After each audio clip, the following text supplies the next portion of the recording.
বর্তমানে আঙ্গ বাংলাদেশও টিকটক মূল্যবিগ লাভ খাপ বাড়ি গেছে। এটি নিয়ে কয়দিন পরে পরে গত্তন বাড়িব আর এক একটা ফতুয়া দিব, মানুষের ভিতরে ফেতনা ছড়াই দিব। এটি নিয়ে ঘরের ভিতরে থাই ঘরের হিসেবে ব্যানার একটা লাগাইবো, তারপরে সামনে মাইক্রোফোন কতকটি রাখবে এতকটি রাখবো।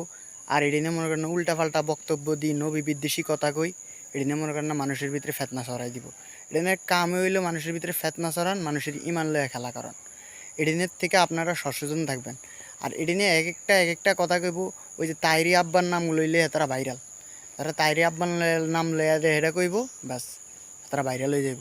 তারপর কামে হইলে এটি তারা টিকটক মূলবি, তারা ঘরের ভিতরে থাই ভিডিও বানায় আর নবীর বিরুদ্ধে এক একটা কথা কয়, ব্যাস ফতুয়া সারি দেয়, মানুষের ভিতরে ফেতনা ছড়াই যায়। এইসব টিকটক মূলবির থেকে আপনারা দূরে থাকবেন।